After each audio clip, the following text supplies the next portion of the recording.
Bonjour à tous et merci de nous avoir rejoints pour cette nouvelle webconférence de l'UPV. Aujourd'hui, nous allons aborder le thème de l'impact de la crise du Covid-19 sur la commande publique et sur les marchés publics. La commande publique est un sujet sur lequel l'UPV a toujours été mobilisé. Je citerai notamment deux actions.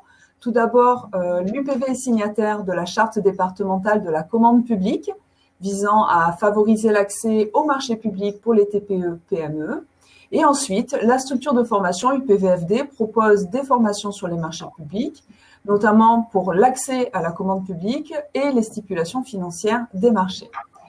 Plusieurs questions seront abordées ce matin. L'exécution ou non de vos marchés publics, le non-respect des délais contractuels, la reprise dégradée après la période d'urgence sanitaire, les conditions de modification du contrat et l'indemnisation de l'entreprise selon le type de contrat. Pour animer cette webconférence, nous rejoignons tout de suite Philippe Lemaire, responsable du pôle économique de l'Union patronale du Var, et maître Marion Topenas, avocate au barreau de Toulon. N'hésitez pas, pensez à couper vos micros et n'hésitez pas à poser vos questions via le chat. Marion, c'est à vous. Oui, super, merci beaucoup. Donc, bonjour à tous. Donc oui, on va attaquer sur du coup l'exécution des contrats de la commande publique pendant cette période particulière. On va quand même revenir aussi sur la période de confinement pendant laquelle toute ou partie de vos contrats ont pu être suspendus. Et on va parler effectivement indemnisation. Et pour ce faire, en fait, je vais me baser sur un document qui est fondé sur, d'une part, l'ordonnance commande publique qui est sortie en plein confinement, qui date du 25 mars et qui a été modifiée depuis, et aussi du droit commun des contrats publics, à savoir le code de la commande publique et les ordonnances concessions et marchés publics et leur décret d'application qui date de 2015 et de 2016. Donc du coup, je vais attaquer tout de suite avec le premier point qui est la modification de la durée du contrat. Avec le confinement, vous avez dû obligatoirement vous rendre compte que vous n'étiez peut-être pas en mesure d'exécuter dans les temps le contrat tel qu'il était prévu et tel que les stipulations étaient rédigées. Et donc vous avez pu avoir besoin de modifier la durée de celui-ci. Alors, cette modification de la durée du contrat, vous devez en fait la demander auprès de la personne publique co-contractante. Donc, ça va être concrètement l'État, une commune ou un EPCI, auprès de qui vous devrez demander cette modification du contrat. Cette obligation pèse sur vos épaules et non pas celle de la personne publique. Et surtout, vous devez réaliser cette modification de la durée pendant la durée d'exécution du contrat et pas en toute fin. Comment le faire? De deux manières. Soit vous avez des relations qui sont complètement dématérialisées, même au stade de l'exécution de votre contrat. Donc ça, c'est prévu dans votre contrat, il faut le vérifier. Et auquel cas, vous demandez cette modification par la voie dématérialisée. C'est plus souvent le cas en marché public qu'en concession, donc à bien vérifier. Et si c'est pas le cas, ça va être une demande par tout moyen traçable, par lettre RAR notamment. Et donc, comme je le disais, il faut surtout le faire avant la fin d'exécution du contrat, mais ce qui paraît somme toute assez logique. Donc ça, c'est pour ce cadre 1 qui va assez vite.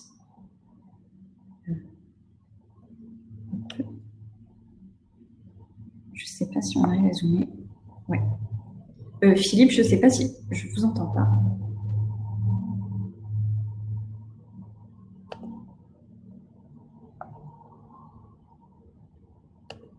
Ah. Ouais. Pardon, je ne m'entendais plus. Oui, ça y est. Ouais, ça y est. Donc, il y avait déjà une première question concernant le premier point. La demande de modification du contrat s'applique quelle que soit la nature du contrat. Tout à fait, ça va s'appliquer, que vous soyez en marché public, en concession, et aussi pour ceux, alors là on est un peu hors de commande publique, mais pour tous ceux qui auraient ce qu'on appelle une convention d'occupation temporaire du domaine public. Voilà. Donc vraiment, ça Et, s'applique à tous vos contrats. et du coup, si la durée du contrat est modifiée, quelle est la nouvelle durée du contrat? Alors la nouvelle durée, ça va être au moins celle dite de période Covid, qui est de 4 mois entre le 12 mars et le 23 juillet à peu près. Donc du coup, la durée augmentée sera au moins de 4 mois. D'accord. Donc là, on va pouvoir entrer peut-être plus dans le vif du sujet, à savoir du coup, qu'est-ce qu'on fait de la période pendant laquelle vous n'avez pas pu exécuter votre contrat ou période pendant laquelle vous l'avez exécuté que partiellement. Alors là, vous allez vous rendre compte, et je vais essayer de bien le préciser, que par contre, les dispositions vont être différentes selon qu'on est en marché public ou qu'on est en concession. Là, par exemple, le point 2 va concerner uniquement les marchés publics. Donc, vous avez pu vous rendre compte aussi pendant le Covid que vous n'aviez pas, vous étiez dans l'impossibilité d'exécuter partiellement ou totalement, soit l'intégralité de votre contrat pendant la période de confinement et peut-être même un petit peu après, soit une partie de celui-ci, ou encore même quand vous êtes dans un marché public à accord cadre, la personne publique a pu émettre un bon de commande et vous n'avez pas été en mesure d'exécuter celui-ci. Donc, dans la mesure où vous êtes en mesure de prouver que vous ne jouissez pas des moyens suffisants pour continuer à exécuter le contrat, donc ça, vous devez démontrer que vous n'avez pas les moyens humains, les moyens matériels, ou que l'exécution de ce contrat, de ce bon de commande, va entraîner une augmentation mais vraiment flagrante de vos charges, parce que vous allez devoir monopoliser plus de monde, parce que vous allez devoir respecter justement toutes les préconisations en matière d'hygiène et de gestes barrières, et donc ça va entraîner un surcoût dans le cadre de l'exécution de votre contrat. Ça, vous pouvez le démontrer avec des devis, des factures, des pièces comptables. Eh bien, vous allez pouvoir bénéficier justement, vous avez pu bénéficier de la suspension de l'exécution du contrat pendant cette période-là, et surtout là où l'ordonnance, et c'est sur ce point-là qu'elle est bien faite, parce que c'est pas le cas sur toutes les autres dispositions. L'ordonnance commande publique vous protège, puisqu'en fait, la personne publique ne pourra pas vous imposer des pénalités de retard, ne pourra pas vous sanctionner et ne pourra certainement pas engager votre responsabilité. Par contre, ce qu'elle pourra faire pendant cette période-là, eh bien, elle va pouvoir conclure un marché de substitution avec un tiers dont vous ne supporterez pas les frais et risques. Et c'est ça un petit peu l'originalité de l'ordonnance commande publique, parce que normalement, les titulaires de marché public, lorsqu'ils n'exécutent pas leur contrat, pour X ou Y raison, eh bien la personne publique peut conclure un marché de substitution avec un tiers, mais celui-ci est exécuté aux frais et risques du titulaire du contrat. Ça veut dire que concrètement, c'est le titulaire du contrat qui passe à la caisse. Sauf que là, ce ne sera pas le cas. En tout cas, ça n'est pas censé l'être. Voilà, en application de ces dispositions qui vous protègent. Donc ça, c'est pour le cadre 2. Si je vais trop vite, dites-moi-le aussi. Hein. Je me rends pas compte. Ah, ça y est, je vous entends. Mais je ne sais pas pourquoi à chaque fois ça coupe. Bon, oui. Je dis, il y a aucune pénalité d'appliquer alors. C'est ça, exactement. Donc ça veut dire que concrètement, même si votre contrat de marché public prévoit des pénalités, en général, vous allez les trouver dans votre CCAP qui lui-même renvoie au CCAG. Bon. Eh bien, ces pénalités ne pourront pas, ces stipulations contractuelles ne pourront pas être mises en œuvre contre vous. D'accord. En application de l'ordonnance commande publique. Voilà.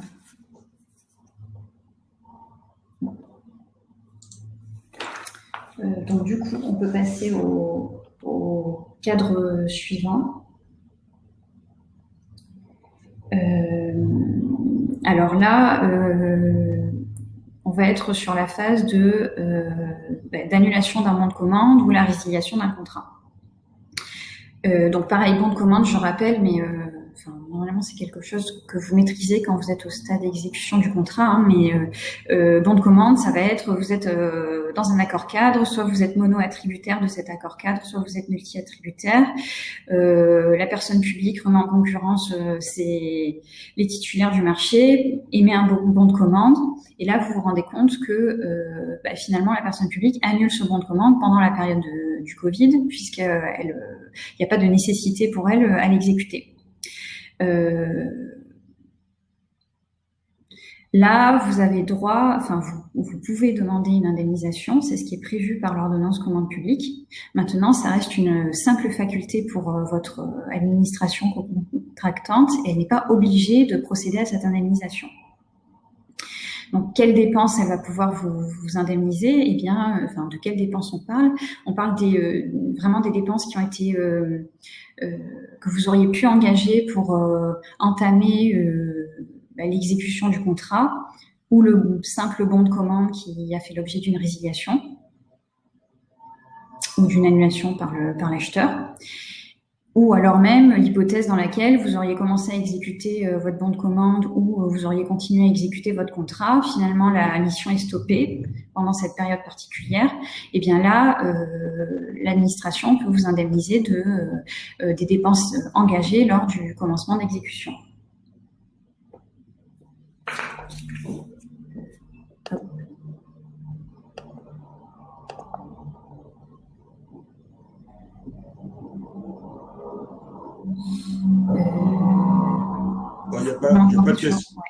Il n'y a pas de question, on peut poursuivre, Marion.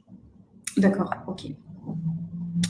Ensuite, on va arriver donc au cadre suivant, oui, qui est la suspension. Donc là, pareil, on est toujours en marché public. Hein. Pour les concessions, on verra un peu plus.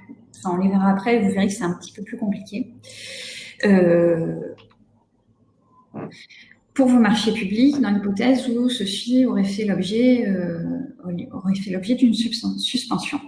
Alors là, l'ordonnance commande publique est assez rigolote parce qu'en fait, elle s'intéresse uniquement au marché public à prix forfaitaire et pas au marché public à prix unitaire. Donc, s'agissant de vos marchés publics à prix forfaitaire, donc juste brièvement, je rappelle ce que constitue un marché public à prix forfaitaire. Ça va être un prix au forfait, c'est un prix qui va s'appliquer à toute partie du marché, quelles que soient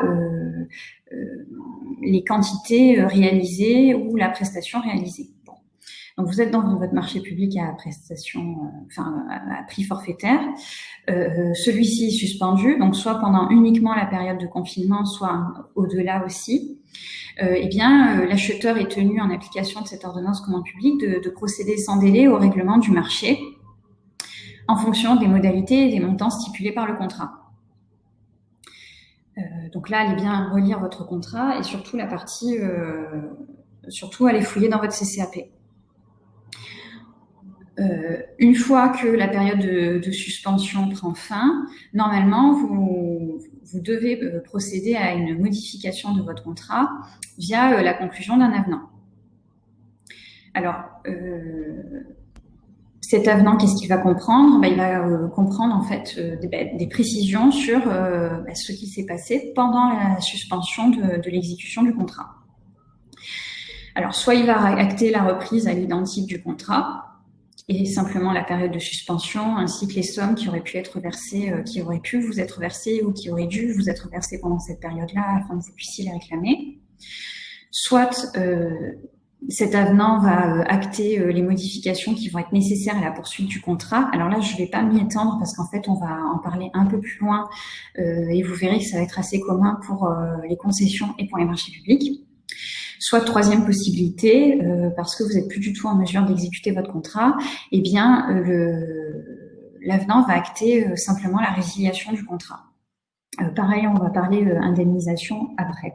Donc ça, c'est vraiment pour la période c'est suite à la période de suspension de l'exécution de votre marché public à prix forfaitaire.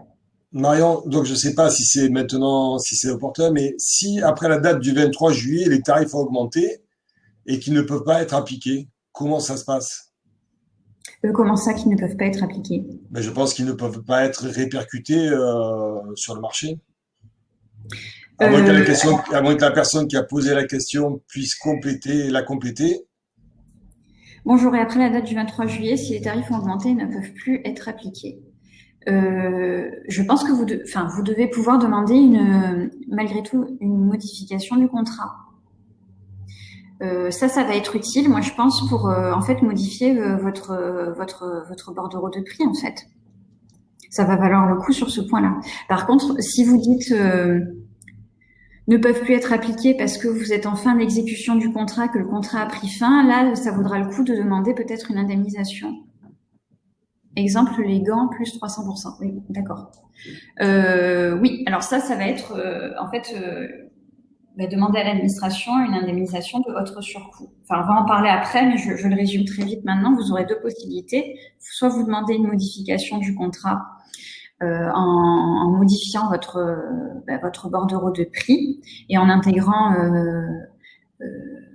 en fait le surcoût généré par le Covid et notamment du coup le prix que vous a coûté l'application des gestes barrières et notamment les gants. Soit vous demandez une indemnisation d'imprévision. Et ça, j'y reviendrai après. Avec une durée définie. Oui, ça va être pendant toute la période d'exécution dégradée de votre contrat. Ça, si vous voulez bien, j'y reviens tout de suite après, une fois qu'on parle vraiment modification du contrat et indemnisation d'imprévision. Je pense que c'est plus ça qui va vous intéresser. Il y avait une autre question. Là, c'était la suspension de l'exécution d'un marché à prix forfaitaire. Qu'en est-il pour des marchés à prix unitaire? Alors, c'est vrai que ce sont un peu les oubliés de l'ordonnance commande publique, les marchés publics à prix unitaire.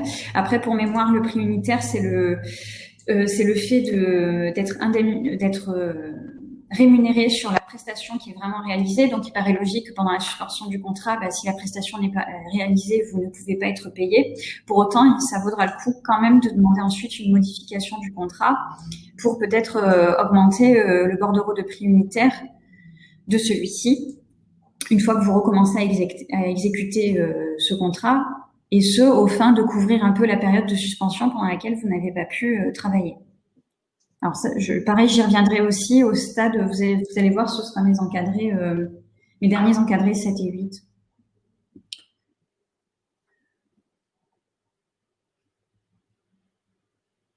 Voilà. Alors là, on passe au contrat de concession, mais vous verrez bien, je reviendrai bien après aux questions qui sont intéressantes sur la modification du contrat et l'indemnisation du surcoût lié au Covid.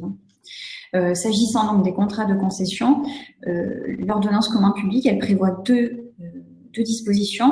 Une hypothèse dans laquelle votre contrat de concession est suspendu et une hypothèse dans laquelle votre contrat de concession est exécuté mais de manière dégradée. Alors, s'agissant du contrat de concession suspendu de manière pure et simple, là, on suspend les sommes que vous, en tant que concessionnaire, vous pourriez devoir à votre concédant. Ça va être par exemple la redevance que vous pourriez devoir en application du contrat, un loyer éventuel, etc. Là, pendant cette période, vous ne payez plus rien. Vous allez pouvoir demander, en application de cette ordonnance commande publique, l'obtention d'une avance sur les sommes qui pourraient être dues par le concédant à votre entreprise. Alors ça, vous allez devoir démontrer que votre santé financière, ou plutôt que votre mauvaise santé financière le justifie. Et surtout, vous allez pouvoir demander une avance qui sera réalisée à la hauteur de vos besoins. Pardon, c'est cool. La question de l'avance, c'est possible de savoir un peu de quoi elle est constituée? Bien sûr. Il faut bien vous dire que l'avance, en fait, ce qui va d'ailleurs la distinguer de l'acompte, c'est qu'une avance, c'est une avance de trésorerie pure et dure, c'est-à-dire que vous n'avez pas du tout commencé à exécuter votre contrat, mais vous avez besoin de fonds pour pouvoir acheter, je sais pas, le matériel nécessaire à l'exécution de celui-ci. Vous avez besoin vraiment de la trésorerie nécessaire au lancement du chantier, du marché, de la concession. Et bien là, l'administration va vous verser une avance.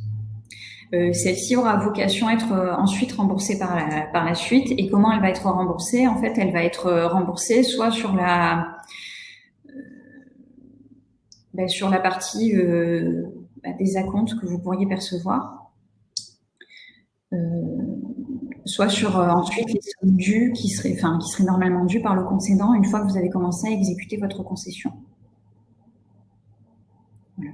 Donc vraiment penser avance, c'est une avance pure et simple de trésorerie. Et c'est pas lié à l'exécution du contrat, et c'est pour ça qu'on vous autorise à en bénéficier pendant cette période où vous n'exécutez pas le contrat et pendant cette période où le contrat de concession est suspendu.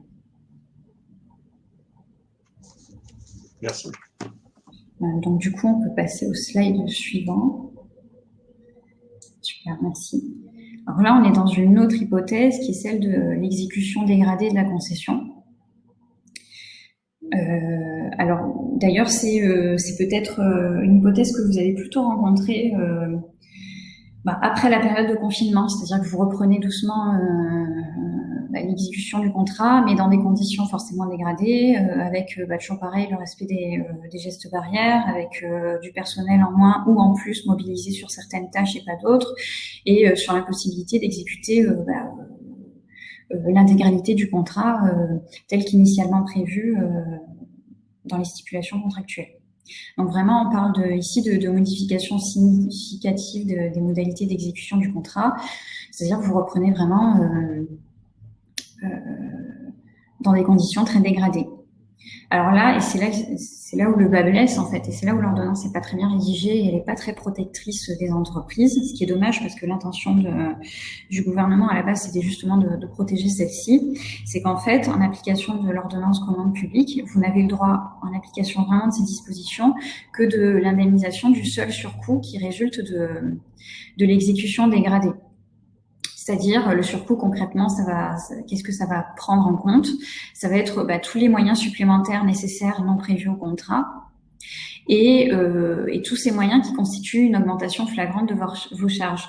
Par exemple, quelqu'un parlait tout à l'heure de l'achat de gants dont le prix a augmenté de 300%. Ça, typiquement, c'est un surcoût que vous allez pouvoir, dont vous allez pouvoir être indemnisé au titre de ces dispositions.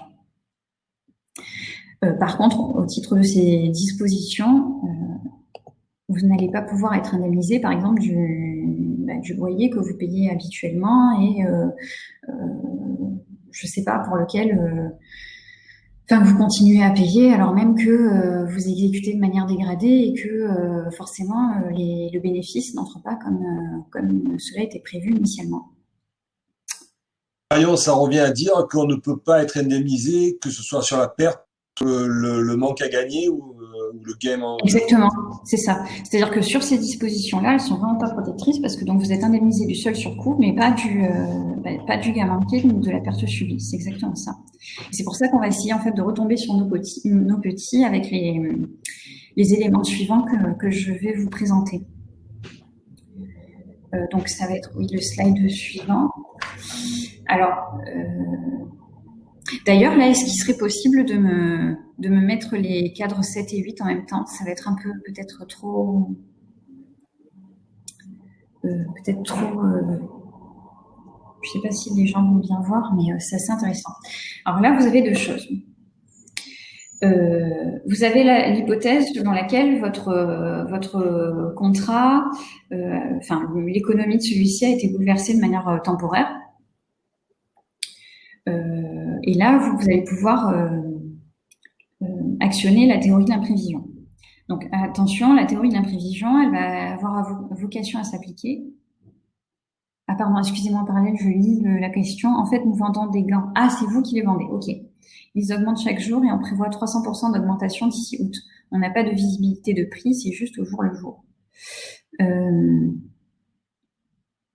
Si ça, il va falloir que vous le réimpactiez et je vais vous expliquer comment, du coup, avec ces deux théories.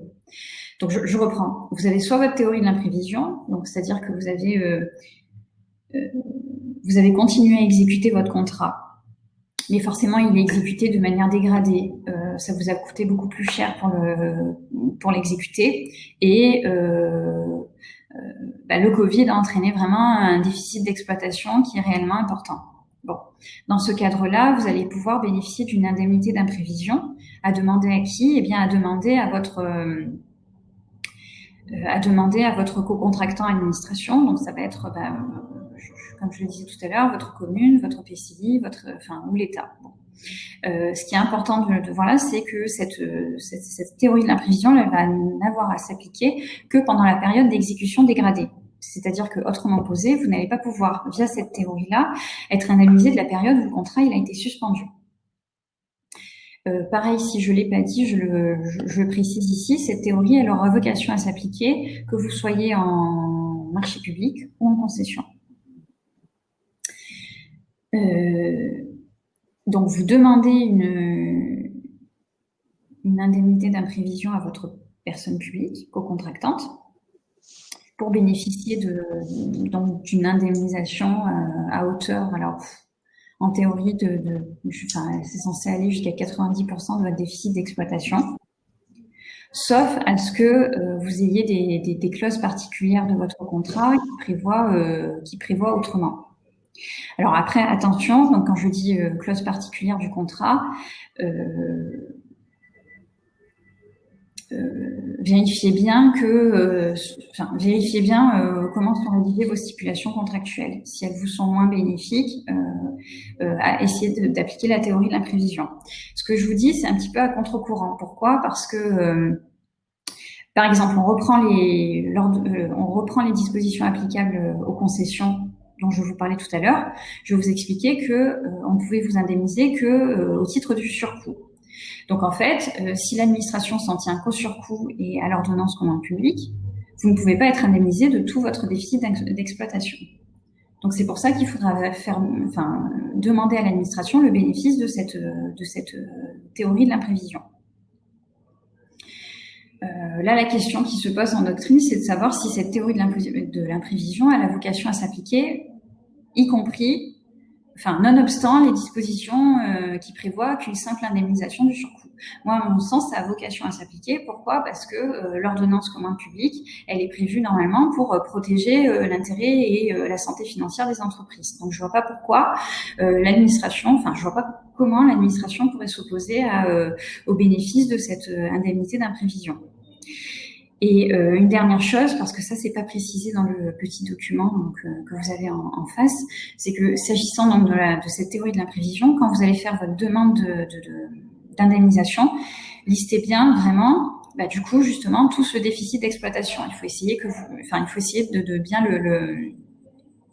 de donner à l'administration la possibilité de vous indemniser et donc de bien démontrer dans votre demande, quel est ce déficit et quelles sont les charges qui ont été entraînées par l'exécution vraiment très, très dégradée du contrat. Ça veut dire qu'il faut faire une demande très, très détaillée pour espérer arriver jusqu'aux 90%?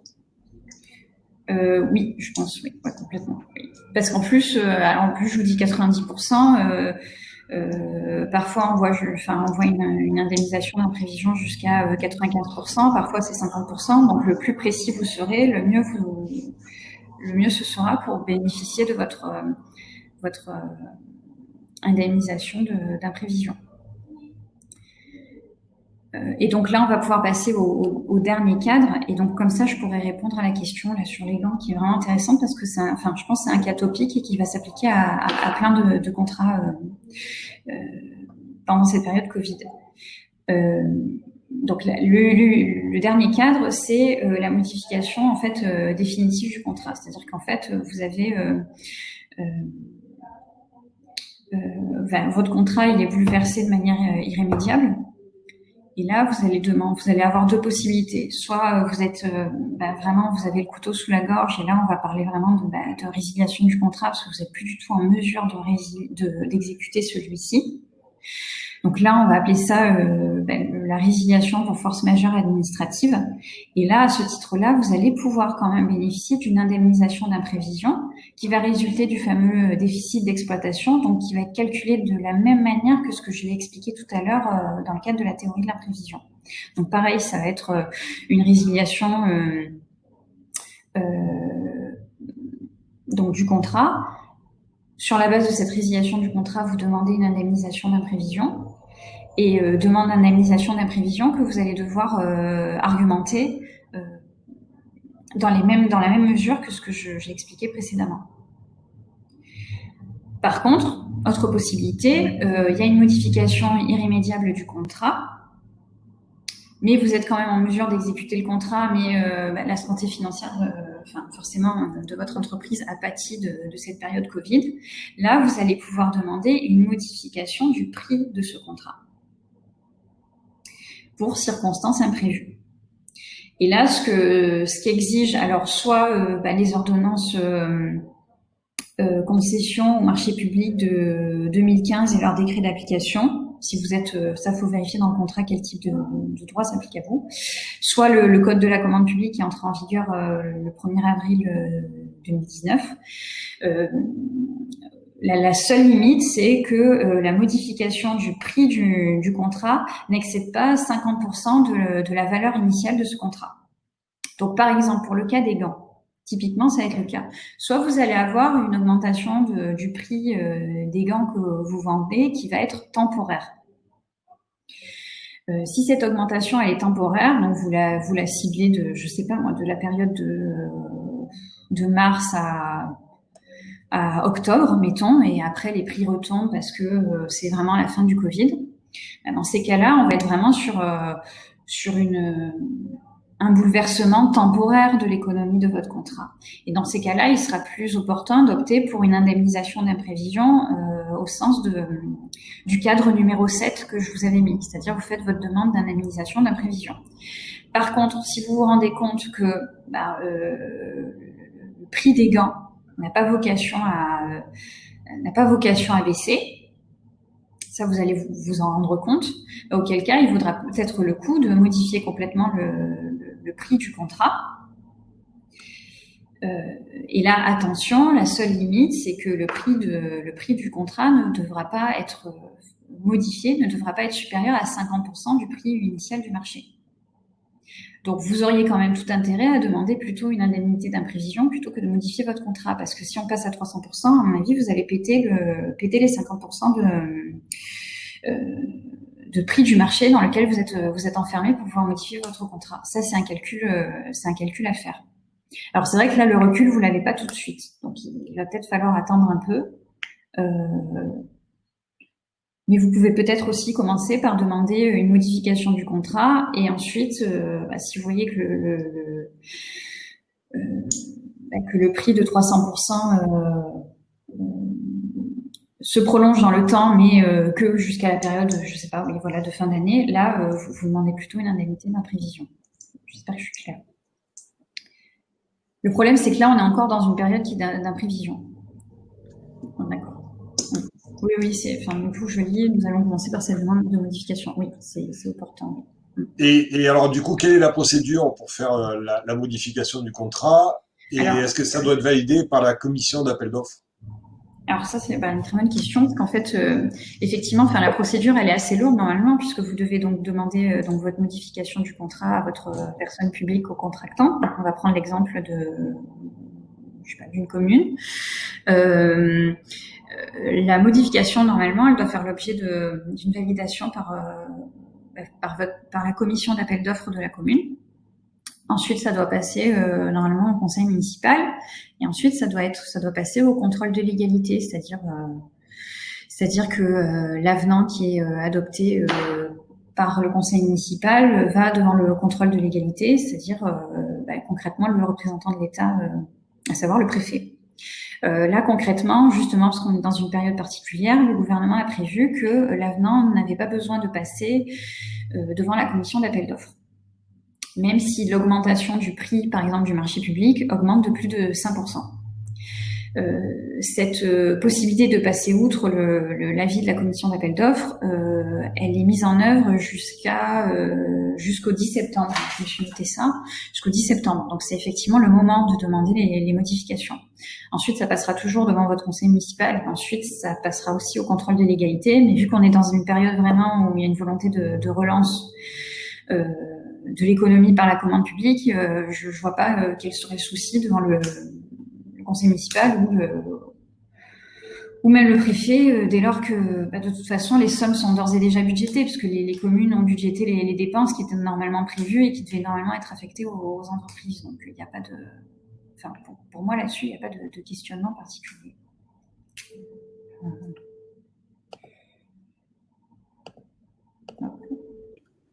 Voilà.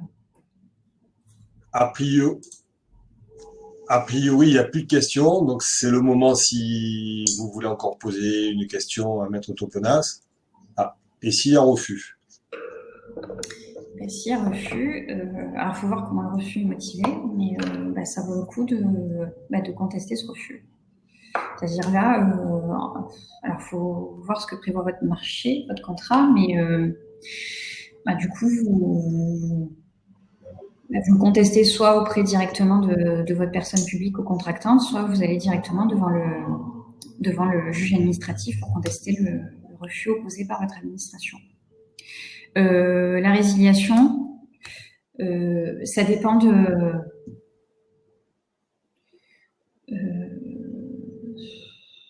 ça dépendra de votre, la résiliation, elle dépend que de.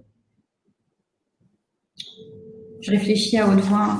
J'essaie de voir si on peut retomber. En fait, la résiliation prévue par les ordonnances commande publique, elle est prévue que si vous êtes dans l'impossibilité d'exécuter le contrat. Donc, si le refus de l'administration, il vous met dans l'impossibilité d'exécuter votre contrat, oui, vous pourrez peut-être faire jouer ces stipulations, ces prescriptions, excusez-moi. Maintenant, si c'est pas le cas, ça vaudrait le coup de contester le refus opposé par l'administration.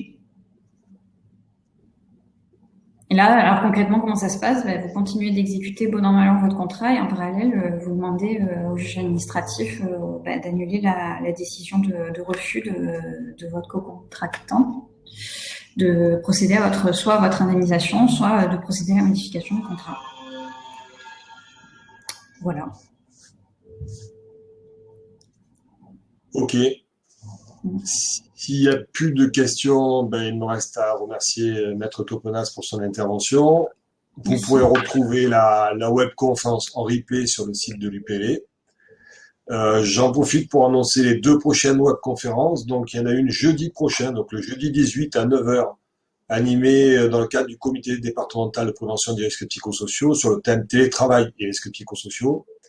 Et la semaine prochaine, donc le mardi 23 juin à 11 h, dans le cadre de la reprise, on fera un point avec l'URSSAF sur l'accompagnement des entreprises. Et ça sera Marc Isidore, responsable départemental VAR de l'URSSAF, qui interviendra et reprendra toutes les questions. Je vous remercie, je vous souhaite une bonne journée à tous. À bientôt. Au revoir. Au revoir.